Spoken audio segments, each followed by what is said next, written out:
Bonsoir ou rebonsoir. Bonsoir Éric Zemmour. Bonsoir Dario Schröchbin. Votre présence ce soir, nous mesurons les temps de parole. Il y a un moment donné où je dirais stop, il faudra arrêter à la minute près parce que nous sommes vraiment le dernier jour, avant-veille du grand jour. Le jour aussi de découvrir ce dernier sondage avant le premier tour. On peut peut-être commencer par là, le qualifier, le commenter ensemble.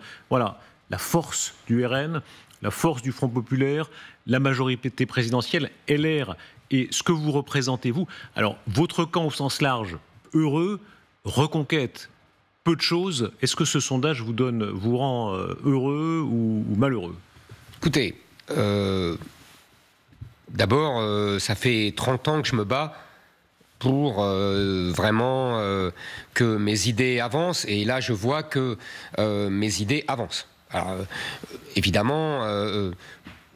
je ne suis pas d'accord sur tout, loin de là, avec le Rassemblement national. J'ai déjà dit tous mes désaccords, je l'ai dit volontiers. Mais il n'empêche que, globalement, les gens considèrent que tout ça, c'est le même bloc. D'ailleurs, les médias passent leur temps à nous mettre ensemble. Bon. Deuxièmement, pour Reconquête, deux choses. Effectivement, c'est un score faible. Je ne vais pas vous dire que c'est un score merveilleux. Qui n'est pas vraiment fiable parce que nous n'avons présenté que 330 candidats, donc la moitié des circonscriptions, on n'a pas de candidats, donc ça fausse un peu le score, mais c'est quand même un score faible. J'espère des percées, par exemple Jean Messi à Neuilly ou Madame Bompard à Orange, mais en tout cas c'est un score faible. Évidemment, il y a une vague en faveur du Rassemblement national qui fait que les gens, vous savez... ils votent utile maintenant à toutes les élections. C'est quelque chose qui me frappe beaucoup. Alors que moi, quand j'étais jeune, on apprenait que la politique était déterminée par les modes de scrutin, que la proportionnelle, on se différenciait énormément, que le scrutin majoritaire à deux tours, on choisissait dans un premier tour, puis on éliminait au second. C'est ce que je m'évertue à répéter à tous les gens qui m'ont fait confiance. On choisit Reconquête au premier tour, et ensuite, évidemment, on élimine, en l'occurrence, on élimine le Front Populaire, évidemment. Éric Zemmour, est-ce que ça donne raison à la stratégie du RN menée depuis non seulement des mois, mais depuis des années, mais surtout ces dernières semaines, avec ce que vous appelez des renoncements, par exemple la suppression, l'interdiction du voile dans l'espace public, vous dites, n'est-ce pas, tout de suite? Ça fait partie de vos mesures, de vos 5 mesures phares. Je vais vous donner mes 5 mesures, mais... Marine Le Pen, elle dit, attendons 2027. Est-ce que ça ne donne pas raison, au fond, à cette stratégie, qu'on jugera comme on voudra, mais qui visiblement a plus de succès que la vôtre? Écoutez, je ne pense pas que ça c'est un rapport. Je n'ai pas de vérité absolue, hein, vous savez, je suis comme vous, je cherche, je réfléchis, etc. Je pense qu'il y a eu un concours de circonstances depuis 2 ans, depuis la fin de la présidentielle, qui a fait que le Rassemblement national, qui avait déjà une grande intériorité, qui a un parti de 50 ans, nous à Reconquête, nous sommes à parti de 2 ans, ça compte. Mais je ne crois pas que ça soit cette stratégie de dédiabolisation et de renoncement, comme vous le dites pertinemment. Je pense que les gens, pour l'instant, ne voient pas bien encore tous les renoncements, qu'ils sont pris, ils pensent que le Rassemblement national, et ils ont raison, va quand même changer des choses, que Bardella à Matignon, c'est quand même mieux que Attal à Matignon, et pire encore que Mélenchon à Matignon. Et donc, ils se disent, voilà, il a une chance de gagner, allons-y, fonçons. Ça veut dire, pardon, Éric Zemmour, si demain, M. Bardella est à Matignon, de bon cœur, vous vous en réjouirez? Mais écoutez... évidemment que je soutiendrai M. Bardella à Matignon. Ce n'est pas... c'est le candidat du Rassemblement national, je vous répète, vous l'avez dit vous-même, nous avons d'énormes différences, mais il n'empêche que c'est quand même un courant d'idées que nous partageons depuis des décennies. Donc évidemment que je m'en réjouirais. Si simplement il peut supprimer le droit du sol, j'en serais ravi. S'il peut appliquer encore, mais je vais en profiter quand même, mes 5 mesures d'urgence, je serais encore plus ravi. Je me permets. La première mesure, rétablissement des frontières nationales. La deuxième mesure, suppression des allocations sociales aux étrangers. La troisième mesure, un grand plan de baisse d'impôts massif, en particulier la suppression de la CSG pour les bas salaires et la réduction du taux d'impôt sur les sociétés de 25 à 15%. Quatrième mesure, l'instauration dès la rentrée de septembre des classes de niveau au collège et au lycée, car notre école vit un effondrement scolaire. Et la 5e mesure, vous l'avez donnée tout à l'heure, c'est l'interdiction du voile islamique dans l'espace public, car je pense qu'effectivement que la lutte contre l'islamisation est la priorité des priorités. Alors, on ne peut pas tout développer, mais ce que vous dites sur les frontières, est-ce que ça n'est pas de fait sortir de l'Europe? Là, une des bases de l'Europe contemporaine, Schengen, c'est la libre circulation. Alors, deux choses. D'abord, cher Darius Rochemin, vous le savez vous-même, vous êtes vous-même suisse, tous les pays ont des frontières. Ça s'est toujours fait, ça se fait toujours. Quand vous allez en Suisse, il y a des frontières. Quand vous allez aux États-Unis, il y a des frontières. Quand vous allez en Algérie, il y a des frontières. Bon. Nous avons nous-mêmes eu des frontières pendant des siècles. Vous êtes né comme moi avant 1985, date des accords de Schengen, et donc vous avez connu les frontières. Deuxièmement,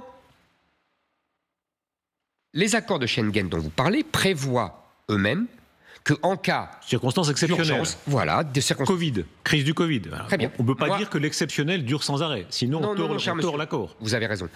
Moi, je considère que ce que j'appelle le grand remplacement, l'invasion migratoire, est une circonstance encore plus exceptionnelle que le Covid, car il en va de la vie et de la mort du peuple français. Troisièmement... Oui, mais ça veut dire supprimer, en réalité. Ça veut dire supprimer Schengen. Non, vous savez, en 2012... Attendez. Tourner autour du pot, ça veut dire supprimer Schengen. Je vais vous répondre. En 2012, Nicolas Sarkozy, candidat à sa réélection, avait dit qu'il rétablirait les frontières nationales et qu'il demanderait la révision des accords de Schengen. Et je suis tout à fait sur cette ligne. Par exemple, je vous donne un seul exemple, et on passe à un autre sujet, il faudrait supprimer ce qu'on appelle les visas Schengen, qui n'était pas prévu à l'origine en 1985. Je vous rappelle qu'en 1985, c'est uniquement 5 pays, l'Allemagne, la France et le Benelux, et qu'il n'y avait pas... Qu'est-ce que le visa Schengen? C'est qu'un étranger à la communauté européenne peut rentrer dans un pays, il rentre en Espagne, on lui donne un visa, et hop, après, il peut rentrer en France comme il veut, même si la France lui a refusé le visa. Vous voyez, ça, c'est des choses inacceptables. Quand le RN dit, ils ont encore une autre solution que vous, double frontière. Non, je souris parce que Jordan Bardella est coutumier de ces emprunts qu'il nous fait. En vérité, ce n'est pas une double frontière, nous parlons de triple frontière. Première frontière en Afrique. Décourager les gens qui partent. Parce qu'aujourd'hui, c'est une industrie, c'est très rationnel. Tout le village se cotise, la famille, etc. Et l'argent revient après par la Western Union. Bon. Donc il faut les décourager. Et pour cela, il faut qu'ils sachent qu'ils seront renvoyés et qu'il n'y aura plus d'allocation sociale. Ils ne pourront plus se faire soigner à l'œil et ils ne pourront plus avoir des logements gratuits, etc. Bon. Deuxième frontière, l'Europe. Schengen, ce que je viens de vous dire. La suppression du visa Schengen. Un étranger hors communauté européenne ne pourra plus, si l'Espagne lui donne un visa, c'est limité à l'Espagne. Et troisième frontière, ce que je vous ai dit, la frontière française. Vous savez, aujourd'hui, moi j'ai connu les frontières quand j'étais enfant, on partait en vacances en Espagne, et le vrai inconvénient des frontières, c'est les embouteillages. Il y avait des embouteillages énormes. Aujourd'hui, avec les moyens modernes, le télépéage, etc. Pour les gens, par exemple, les frontaliers qui vont travailler en Suisse ou en Allemagne, il y a des moyens modernes d'accélérer comme ça les contraintes. Est-ce que c'est simplement faisable? Madame Meloni, qui a accédé au pouvoir en Italie, qui sur bien des sujets est plus à droite que le Rassemblement national, les sujets de conservation... Elle est proche de mes idées, bon, absolument. Elle n'a pas fait ça, pas du tout. On voit bien qu'elle régularise pas, elle fait venir beaucoup de migrants de façon légale. Beaucoup, 450 000. Absolument. Si vous me permettez... Elle contredit absolument ce que vous dites ici. Non, non, pas du tout. Si vous me permettez, c'est deux choses différentes. La première chose, l'immigration en Italie vient par Lampedusa, par la mer, et elle a proposé un blocus maritime, naval, avec la marine française, et que M. Macron a refusé. Moi, j'aurais accepté. Parce que je pense que c'est comme ça qu'il faut bloquer les migrants et les embarquements de migrants. Première chose. Deuxième chose, vous avez dit, très justement, elle fait venir des immigrés légaux pour travailler, l'agriculture, dans l'industrie, etc. Mais il y en aurait besoin aussi en France, vous le savez bien. La France ne peut pas vivre du tout sans immigration. Non, pas du tout, monsieur Rochemin. Je vais vous dire.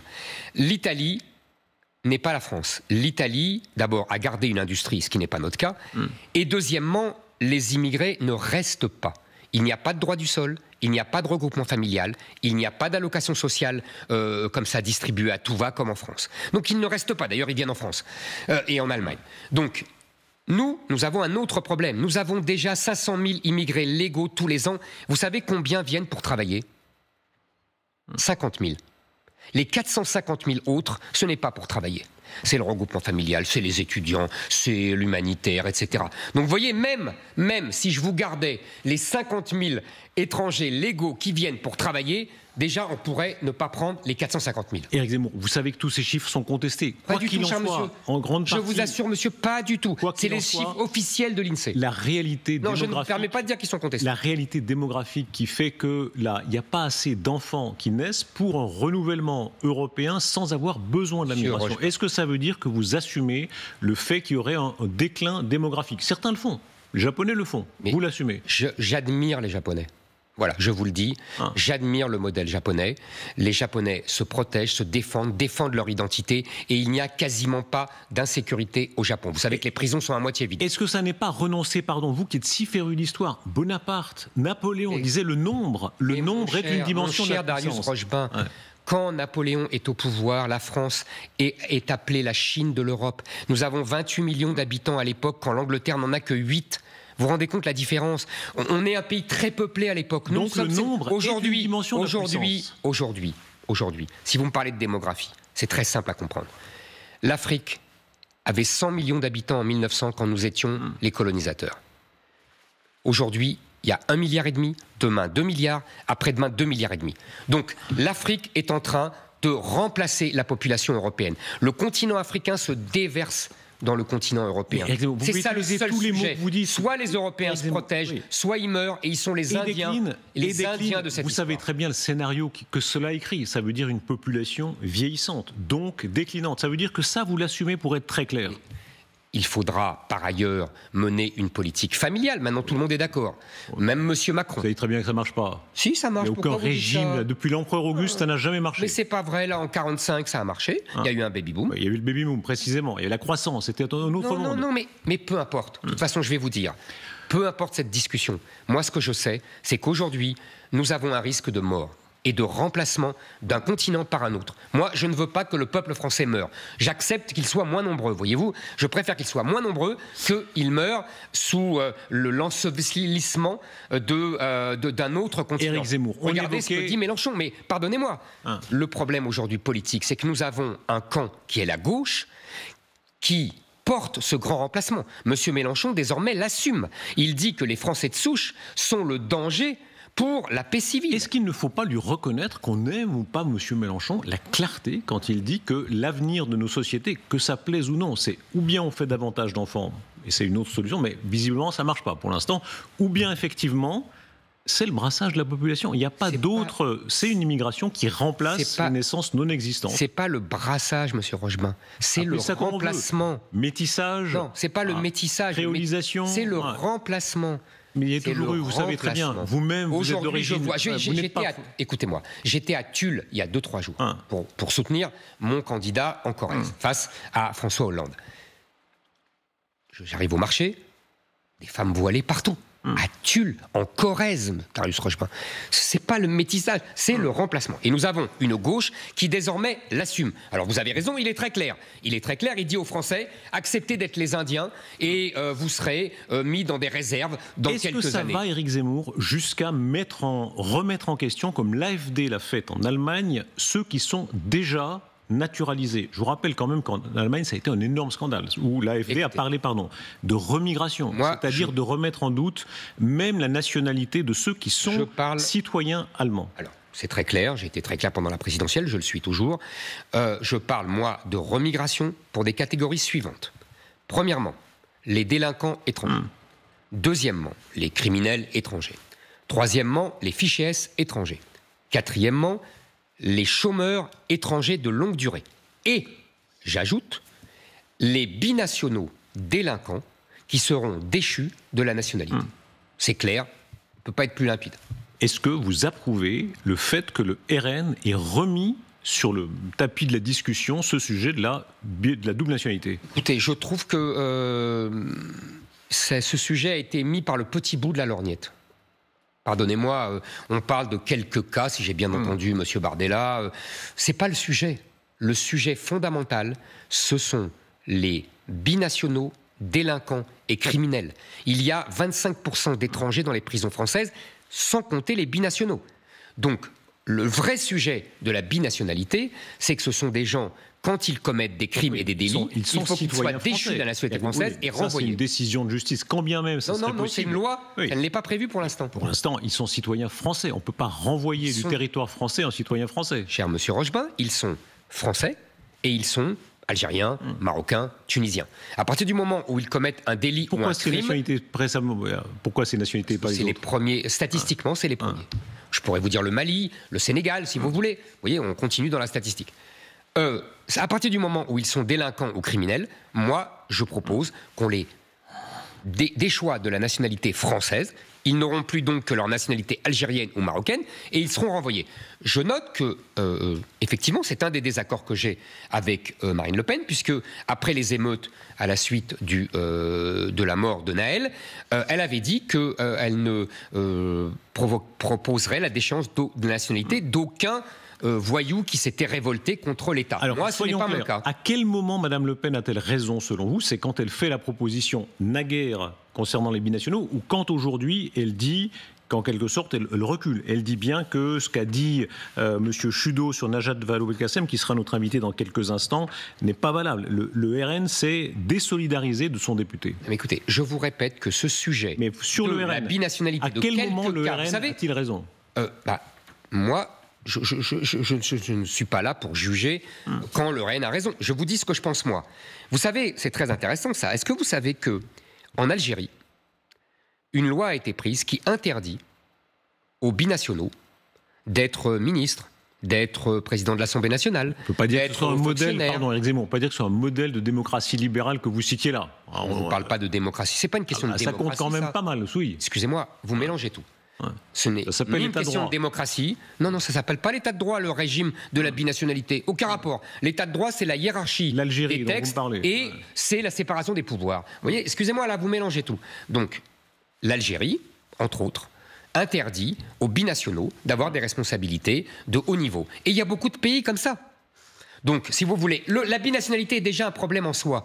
Je veux dire, il faut quand même admettre qu'il est difficile d'avoir plusieurs nationalités. Éric Zemmour. Alors en plus, il ne faut pas en rajouter. Donc moi, je vous répète, mon sujet, c'est la délinquance et la criminalité. Parce que c'est ça que vivent les Français. Tous ces binationaux qui sont voleurs et assassins. Ceux-là, il faut les déchoir de la nationalité française et les renvoyer. Éric Zemmour, quand on vous entend, on voit bien que vous n'êtes pas si loin du RN en réalité. Est-ce qu'il y aurait une logique, si le RN a le gouvernement, que vous en fassiez partie ? Mais cher monsieur Rochebin, d'abord, évidemment qu'en politique, on a des points communs avec des partis voisins. Avec le LR, j'ai des points communs en économie. Je suis beaucoup plus libéral que Mme Le Pen. L'aboutissement de tout ça, est-ce qu'il y aurait une logique, selon vous, à ce que vous soyez ministre Jordan Bardella ? Il y aurait une logique à ce qu'il y ait une grande alliance entre le RN, Reconquête, et tout le LR, en tout cas les LR qui ne sont pas avec les macroniens. C'est ce qu'a tenté M. Ciotti et je l'en félicite. Malheureusement, il n'a pas pris beaucoup de personnes avec lui. Bon.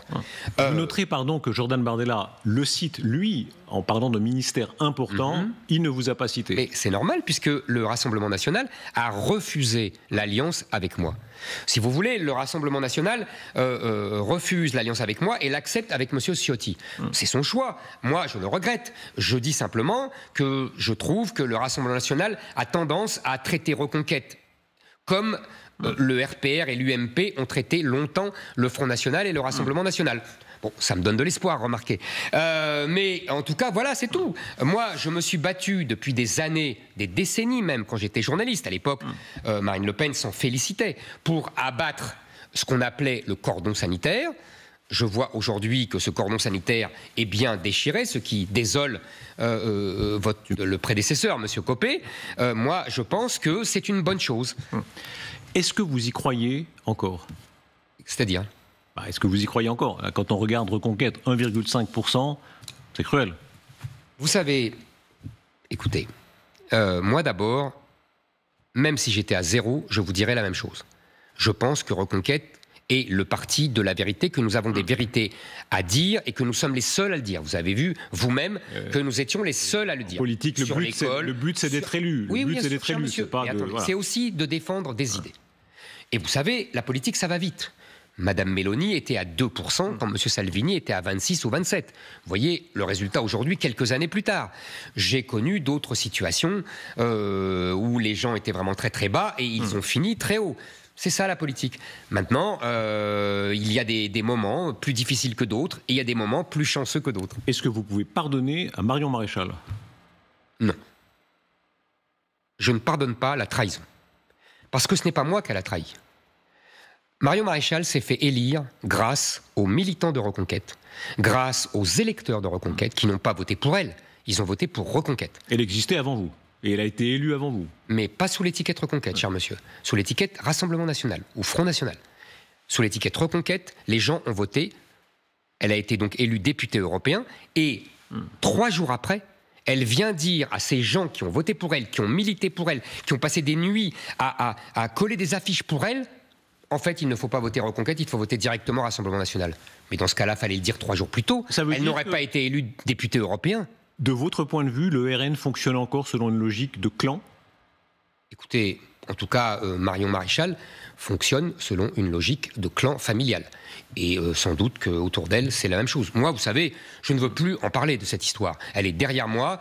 Vous savez, ça a été une libération pour tout le monde. Est-ce que ça pose un problème pour son accession au pouvoir? Un parti dans une démocratie ne doit pas être un clan familial. Est-ce que, si on vous entend, est-ce que c'est un problème? Ce n'est pas mon sujet. Bah si, c'est un sujet, c'est le sujet de tout le monde. Écoutez, 36,5%. Ce n'est pas mon sujet. Si le Rassemblement National gagne la majorité absolue, il sera légitime que son représentant, son président, devient Premier ministre. Tout le reste est littérature. Jordan Bardella, 28 ans. C'est trop tôt? On verra bien. Quel jugement vous portez sur lui? Et je n'ai pas de jugement à apporter. Vous savez, il a montré une précocité tout à fait remarquable. Bon, après, on n'est pas d'accord sur tout. Je n'ai pas les mêmes références. J'ai pas la même vie. Je suis beaucoup plus vieux que lui. Donc voilà, c'est tout. Mais c'est très bien. S'il est Premier ministre, on verra ce qu'il fera. Et moi, je serai le premier à le féliciter et à le soutenir si ça va dans le sens des propositions que je vous ai données tout à l'heure. Si on revient au moment originel, 9 juin, décision du président de la République de dissoudre, j'aimerais que vous écoutiez cet extrait et que tout le monde l'écoute avec nous parce que c'est vraiment très saisissant de l'entendre. Pour la première fois peut-être de manière aussi nette, Emmanuel Macron, c'était dans cette émission qui s'appelle Do It Yourself, le podcast, explique en quelque sorte, éclaire sa décision. Et il dit en substance, les élites sont contre, le système est contre, médiatique, politique, économique. Moi, je le fais. On me traite de fou, mais je l'ai fait quand même. Écoutez, vous réagirez. C'est l'élite politique, médiatique, économique. C'est faux de dire que c'est elle qui m'a porté. Beaucoup de gens, tous les gens de ces milieux pensaient que j'étais un fou en 2016, 2017, de me lancer. Là, je vois tout le système depuis que j'ai décidé la dissolution. Il est fou, qu'est-ce que c'est? Parce qu'en fait, beaucoup de ces élites, dont les gens pensent que je suis le copain, que j'ai servi, et ils sont plutôt pour qu'on fasse les réformes en dehors du peuple ou sans le peuple. Moi, ce que j'ai décidé le 9 juin, c'est de retourner au peuple. Éric Zemmour, est-ce que ce discours vous convainc? Écoutez, il est amusant de voir l'incarnation des élites françaises se prétendre le grand représentant du peuple et l'adversaire des élites.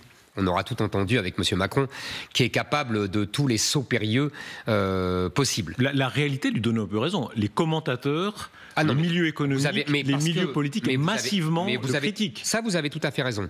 Mais si vous voulez, parce qu'on doute de la rationalité de cette décision.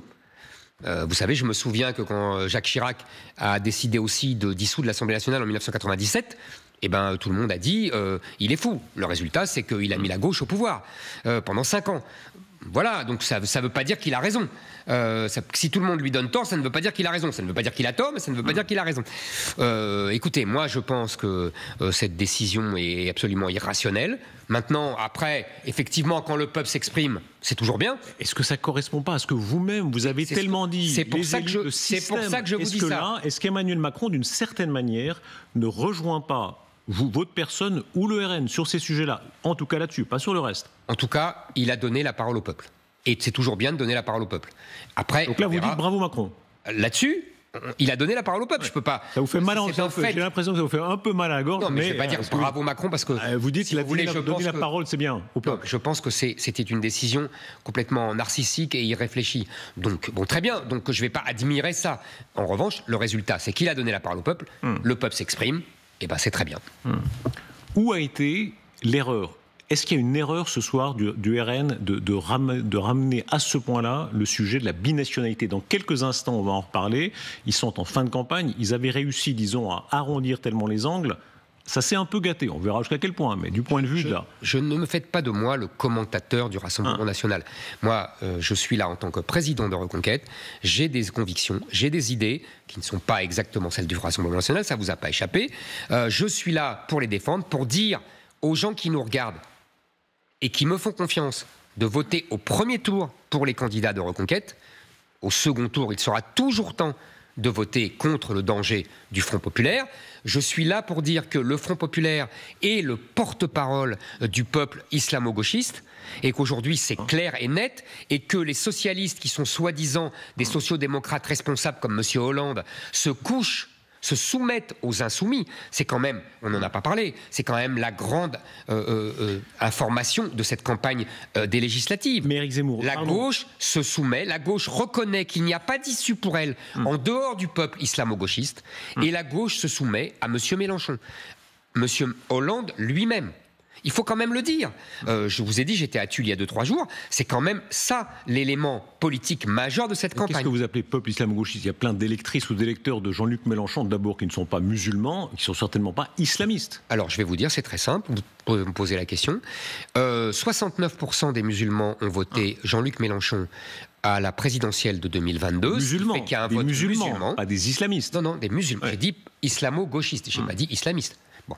Et deuxièmement, à côté de ce môle musulman, qui est un peu la classe ouvrière de cette nouvelle gauche, il y a s'agrège autour de ce môle musulman, effectivement, des woke, des bobos, des mouvements féministes, LGBT, qui ne se rendent pas compte d'ailleurs à quel point l'islam est hostile à toutes leurs idéologies. Mais pour l'instant, cette alliance la carpe et du lapin donne ce peuple islamo-gauchiste dont je vous parle. Et dont M. Mélenchon nous avertit que désormais, il va remplacer le peuple de souche et que le peuple de souche a intérêt à se taire parce que sinon, il sera coupable de crimes contre la paix civile. Éric Zemmour, on entend de la même manière des figures des Juifs de France, des Français de confession juive qui ne vous pardonneront jamais le fait d'avoir dit ce que vous avez dit sur Pétain, à savoir que Pétain a sauvé des Juifs. Non. Cher monsieur, ne me remettez pas sur cette discussion. Les Français de confession juive ont voté massivement pour moi, que ça soit en Israël ou que ça soit en France. Donc vous savez, cette querelle historique sur Pétain est derrière nous. C'est un autre sujet, je suis prêt à en parler quand vous voulez, mais c'est un autre sujet qui n'a pas lieu d'être aujourd'hui. Je vous répète, les Français de confession juive, que ça vous plaise ou non, ont voté massivement pour moi. Encore aux européennes, en Israël, les Français qui vivent en Israël ont voté à 42% pour la liste de Reconquête. Éric Zemmour, ça vous fait pas réfléchir un peu ça ? Aujourd'hui, on est loin de Vichy, on est loin de la Seconde Guerre mondiale. Aujourd'hui, l'antisémitisme, c'est le peuple islamo-gauchiste qui le porte et c'est le nouveau Front populaire qui le répand partout. Le risque de heurter une partie de la population, est-ce que, on se souvient de ce que vous avez dit sur les prénoms Est-ce que le RN est en train de commettre la même erreur concernant la binationalité, c'est-à-dire de heurter une grande partie de gens, qui peut-être flottaient un peu, mais qui sont choqués du fait qu'on les soupçonne par le simple fait qu'ils sont français. Je vous répète. Et une autre nationalité qui puisse être les deux avec autant de cœur. Je vous répète, monsieur Rochebin, ne faites pas de moi le commentateur du Rassemblement national. Je ne suis pas là pour ça. Interrogez-moi sur Reconquête, sur mes idées, sur la vision que j'ai du paysage politique. Je vous l'ai dit, aujourd'hui, le danger, mais je vous posais la question sur vous, Éric Zemmour. Je ne suis pas là en commentateur du Rassemblement national, pardonnez-moi. Ce moment dans la campagne où vous vous êtes attaqué vraiment à la sphère privée des gens, qui est le prénom qu'on donne à ces enfants. Beaucoup de gens ont considéré que là... Monsieur Rochebin, je finis ma question. Que vous sortiez de simplement de la position politique en ayant une position, disons, haineuse. Monsieur Rochebin, la loi sur les prénoms que je voulais restaurer a été publiée par Bonaparte, on parlait de Bonaparte tout à l'heure, en 1800. Elle a existé pendant 2 siècles. Donc, toute la République l'a appliquée. La République de Gambetta, la République de Jules Ferry, la République de Jaurès, la République de Léon Blum, la République du général de Gaulle. En quoi cette loi est-elle horrible ? Simplement, aujourd'hui, nous remarquons aujourd'hui, nous parlons de sociétés éclatées, nous parlons de 2 peuples qui vont s'affronter, nous pleurons sur l'unité passée. Vous pouvez dire ce que vous voulez, vous savez très bien. Mais vous savez très bien, pardonnez-moi, non, vous m'avez posé une question, laissez-moi y répondre. Et vous savez très bien que le prénom est un marqueur culturel, et donc c'est un marqueur d'unification. Et d'ailleurs, beaucoup de gens donnent des prénoms français pour justement montrer aux Français, des gens d'origine asiatique, des gens d'origine européenne, etc., pour montrer aux Français qu'ils veulent faire partie du peuple français.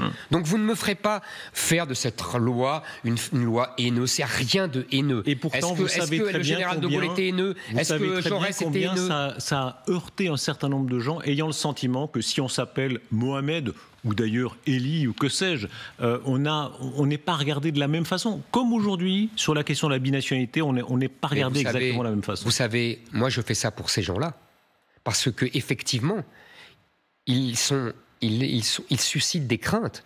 Et on le voit quand les gens ont un prénom musulman, ils ont moins de chances de trouver du travail. Pourquoi ? C'est pas parce que les Français sont racistes, c'est parce que les gens se disent « Ah, il est très musulman, donc ça veut dire qu'on va avoir des problèmes. Il va nous demander un tapis de prière, il va nous demander ceci, il va nous demander cela. » C'est ça que je veux éviter. En vérité, je mène un combat pour ces gens-là. Simplement, tout le monde ne le comprend pas et les médias font tout pour qu'on ne le comprenne pas. Monsieur Zemmour, un mot encore sur l'aspect constitutionnel de ce vers quoi nous allons. Ce sont les déclarations très commentées de Marine Le Pen sur le rôle de chef des armées. Vous invoquez souvent la mémoire du général de Gaulle, la Constitution. Quand Marine Le Pen dit que le rôle de chef des armées est honorifique, elle maintient cette position puisqu'elle a dit encore il faudrait qu'il relise la Constitution, etc. Est-ce que vous partagez son point de vue ? Non. Le chef des armées, le président de la République est chef des armées et ce n'est pas honorifique. Vous savez, même sous la 3e et la 4e République, où le président de la République était un inaugurateur de chrysanthème, selon l'expression consacrée, le président de la République avait un rôle important en matière de politique étrangère et de défense. On l'a vu pour Poincaré, par exemple, à la veille de la Première Guerre mondiale. Donc non, sous la 5e République, le président de la République n'a pas un rôle honorifique en matière de défense et en matière de politique étrangère. Maintenant, ce qui est vrai, c'est que quand il y a cohabitation, on l'a vu entre Mitterrand et Chirac, entre Mitterrand et Balladur, entre Chirac et Jospin, pardon, il y a des compromis parce que, effectivement, la Constitution prévoit aussi un rôle important pour le Premier ministre. Voilà, c'est une cohabitation qui se prépare, donc chacun fait des déclarations un peu à l'emporte-pièce. Est-ce que ça veut dire qu'il y a une importance particulière à respecter ce rôle de chef des armées ? Il y a une situation de guerre en Europe. Est-ce que là, il y a dans la cohabitation à venir une nécessité particulière ? Pas plus que dans les 3 cohabitations que je vous ai citées. Éric Zemmour, un mot personnel encore. Demain, s'il y a un gouvernement RN, vous serez là. Est-ce que vous serez un peu le pauvre petit canard abandonné sur le bord du chemin ? Rappelez-vous l'époque où les commentateurs se trompent souvent. Ça vous fait plaisir qu'on le rappelle. Absolument. Certains, vous voyez déjà président de la République. Maintenant, vous êtes monsieur 1,5%. Ah, vous savez, le sort est ainsi. On passe. Vous savez, je me souviens quand j'étais journaliste politique, Jacques Chirac avait une formule assez drôle. Il disait, en citant sa grand-mère, il y a des hauts et des bas dans la vie, il faut mépriser les hauts et repriser les bas. Comment est-ce que vous faites ? Je citerai donc Jacques Chirac. Comment est-ce que vous faites pour repriser ? Ah, bah vous voyez. Vous inquiétez pas, je vais bien, je suis sûr de mes convictions. C'est douloureux, je suis sûr, Éric Zemmour, je suis sûr de défendre la vérité et je suis sûr de défendre des idées qui ont d'ailleurs, vous avez vu, porté de plus en plus. Vous savez, la vie est longue. Merci beaucoup Éric Zemmour.